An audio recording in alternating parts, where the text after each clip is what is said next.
Hello friends, welcome to the Safety Hunts channel.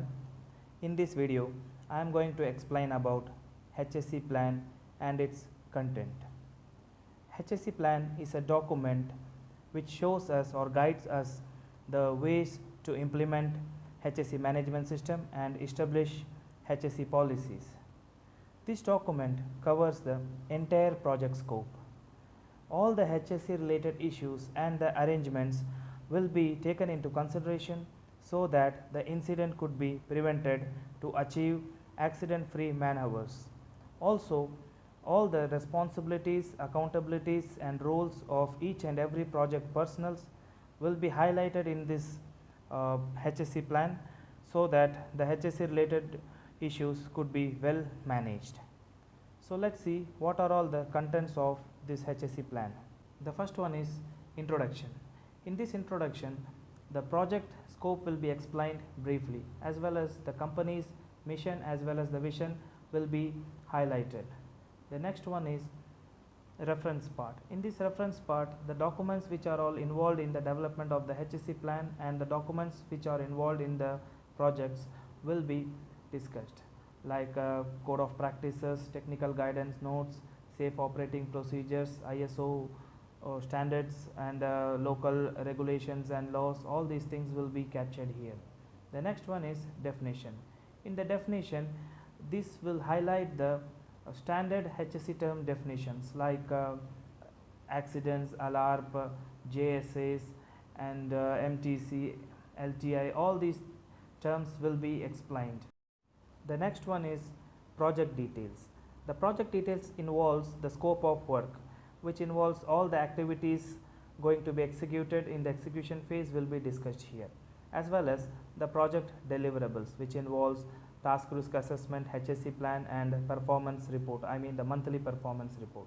The next one is leadership and commitment. Under this section, the senior management site visits will be involved, as well as the incentive and disciplinary action code will be highlighted in details. The next is policies and objectives.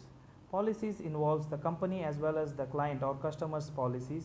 Objectives such as the HSE targets like lagging or leading indicators, all these things will be highlighted for the project in this section. Then comes the organization, resource and competence as well as the documents. Under this section, the document control system will be given, management of change as well as the organization chart, training and competence, roles and responsibilities of each and every project personnel will be highlighted here. HSE meetings in the sense weekly or monthly HSE meetings, as well as the legal requirements, what law states about the activity, all these things will be discussed. The last is the selection of subcontractors as well as the suppliers, like supplier evaluations and subcontractor evaluation as well as the pre-qualifications. All these procedures will be highlighted here. The next one is risk management. Risk management involves the aspect and the impact registers, task risk assessments and PPEs, permit to works. All these things will be highlighted. Apart from this, there are other safety studies like HAZID and all the HAZOP. All these things will be highlighted if applicable for the project. The next is plannings and procedures. Under this section, safe operating procedures and standard operating procedures of the companies will be highlighted here, as well as the life saving rules, any management systems like waste management, emergency management, all these things will be highlighted.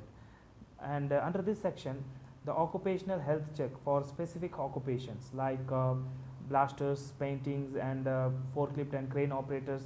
These specific requirement will be highlighted here. Then comes the safety arrangements for specific activity like work at height, scaffolding, hot work as well as the electrical activities. All these things will be given in detail under this section. Then comes the implementation and monitoring part.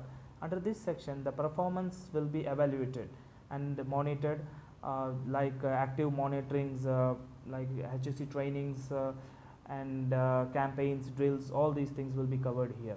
And also it covers the lagging indicators, this reactive monitoring like LTI, first aid cases, fire incident, restricted workday cases, medical treatment cases. All these things will be highlighted and captured here, and these performances should be submitted to the customer on monthly basis. It also covers the incident or accident investigation reports and the procedure involved in it. Then comes the audit and review. Audit covers the specific HSE audit or HSE management system audit, or the external ISO audit, or the internal auditing systems. And the review involves the monthly or yearly QHSE management reviews, or any reviews from the top level management. This also covers the reviews like HSE plan reviews or TRA reviews, which should be covered in once or twice a year, so according to the client's requirement. And the last part, which comes the appendices. This part involves the sample reports has to be attached here. Sample reports like training matrices, incident reports, as well as any TRA, I mean task risk assessment samples, and performance report samples. All these things will be highlighted in this part. That's all in this video, friends. If you have any comments on what I have just said so far, kindly comment me down. I'll be happy to explain you back. Kindly subscribe the channel to get notified every time whenever I upload a new video. Thank you.